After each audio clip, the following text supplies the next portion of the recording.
السلام، نتمنى تكونوا في أحسن الأحوال. مرحبا بكم في وصفة جديدة من وصفاتي.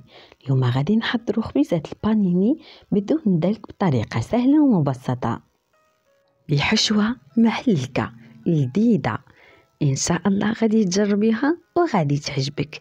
تابعوا الفيديو الأخير وما تنسونيش من التشجيعات ديالكم بالضغط على زر لايك. شكرا لكم والتعاليق الزوينة اللي كتخليو ليا على بركة الله.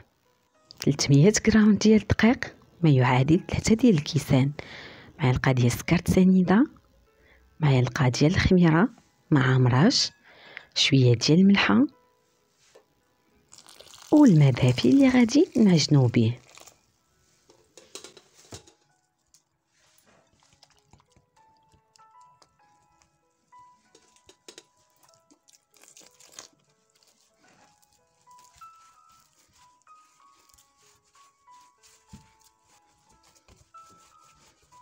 غير نجمعوا العجينه فقط بلا ما ندلكوها، كنعجنوها وكنخليوها لمده ديال 5 ديال الدقائق وكنعاودو نرجعوا ليها، كنعاودو نجمعوها مره اخرى. هذيك ال5 ديال الدقائق اللي كنخليوها تتدلك بوحدها، يعني ما كتحتاج لا دليك لا حتى شي حاجه. كنغطيها مره اخرى وكنخليها حتى كتخمر. بالنسبه للحشوه غادي نحتاج البصله، شويه ديال الكفته وشويه ديال السوسيط مقطع لطريفات صغيره، شويه ديال البزر، شويه ديال السكينجبير او الزنجبيل، شويه ديال الملحه وشويه ديال الزيت. من بعد ما نوضعوهم فوق البوطه كنخليوهم حتى كيتشحروا مع التحريك المستمر. بعد ما كيتشحروا مزيان كنوضعوا ليهم شويه ديال لاصوص الجيريان. الا كنتو كتبغيو الحار بزاف ضيفوا كميه لا باس بها، ولا ما كنتوش كتبغيو الحار بزاف فضيفوا غير شويه. من بعد غنضيف الجبنه ديال الموتزاريلا والجبن ديال الساندويتش. ممكن تستعملوا اي جبن تواجد عندكم في الدار. بالنسبه لهاد الجبن ديال الموتزاريلا غادي نتلقاو في القناه اللي سبق وحطيته لكم، كيجي ناجح وتيجي معلك، والدليل ها هو قدامكم. يعني راه شفتوا وضعت غير نسبه قليله ديال الجبن ديال الموتزاريلا، وشوفوا كيفاش عطاه ديك التعليكه وتيتجبد وتيطلق ديك الخيوطه ديالو. صراحه ديك التعليكه ما شاء الله. جربوا، غادي نتلقاو الوصفه في القناه، وما تنساوش تخليو لي الراي ديالكم الا جربتوه. من بعد ما تنوضعوا الجبن تنوضعوه فوق البوطه حتى يذوب مزيان. من بعد غادي نوضع الجبن ديال الشيدر، كيبقى اختياري، ممكن تستعملوه ممكن تستغناو عليه. انا غير كانت واجد عندي وقلت غادي نديرو، فماش كيكون ما عنديش ما تنستعملوش، تنستعمل فقط داكشي اللي تيكون عندي.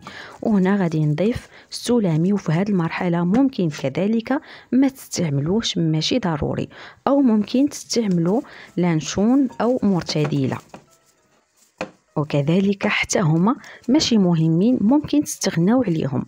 فكيف قلت لكم انا غير كتكون عندي الحاجه في الدار كنستعملهم، ملي ما كتكونش عندي كنقضي غير بداك الشيء اللي عندي. من بعد ما اختمرت العجين تنسرحوها وتنقطعوها بالحجم اللي بغينا. من بعد تنغطي العجينه لمده ديال 15 حتى ل 20 دقيقه. بالنسبه لهذا العجين اللي بقى لي فغنعاود نجمعه مره اخرى، غادي نسرحو ونشكلو بنفس الطريقه.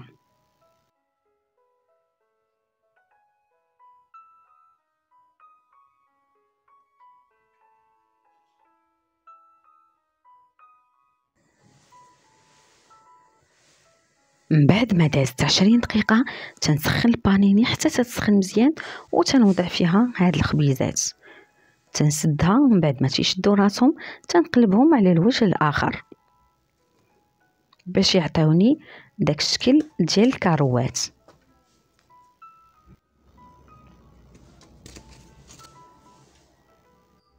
بالنسبه اللي بغا يوضعهم فقط في المقلاة راه وضعهم في المقلاة بحال الشكل ديال البطبوط، حتى هما تيجيو زوينين وتيجيو مفخفخين من الداخل، وتيتنفخوا وتيجيو زوينين وخاوين من الداخل. ممكن تستعملوهم كبطيبيطات فوق المقله.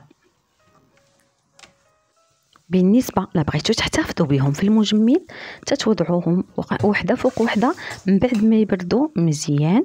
تنوضعوا وحده فوق وحده وتنستعملوا ليهم كيس بلاستيكي مزيان باش يمشي ليهم داك البرد، ونحتفظوا بهم في علبه داخل المجمد حتى كنحتاجوهم تنجبدوهم، تنفتحوهم ونعمروهم ونوضعوهم مره اخرى في البانيني حتى يسخنوا ديك الحشوه تعلق وصافي، وتنقدموهم بالصحه والراحه.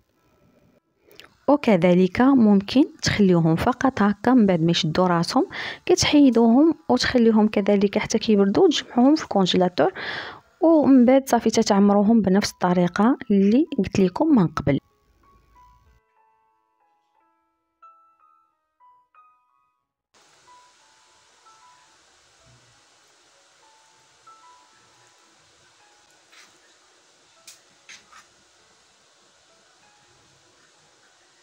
هذا الشكل ديال ديك العجينه اللي بقات لي وسرحتها بحجم كبير، حتى هي كتجي زوينه. ممكن توضعوهم قد هذا الشكل حتى هو كيجيو زوين، تاكلوا بهم الحريره ولا تعمروهم، صراحه كيجيو زوينين بزاف.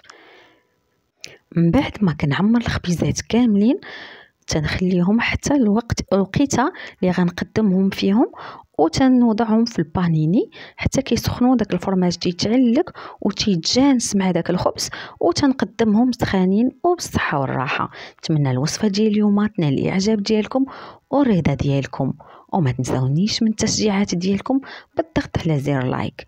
وإلا كنتوا اول مره كتشاهدوا القناه فما تنساوش تشتركوا في القناه بالضغط على زر ابوني او سبسكرايب. وشكرا والتعاليق الزوينه ديالكم اللي كتخليو ليا صراحه كتحفزني بزاف وكتفرحني. بالنسبه للتساؤلات ديالكم والاراء ديالكم كتبوها ليا في التعاليق بحال دائما، وانا راه دائما تنجاوبكم على جميع التساؤلات ديالكم. وبهذا كنكون وصلنا لنهايه الوصفه ديال اليوم. الى وصفه قادمه ان شاء الله. شكرا لكم.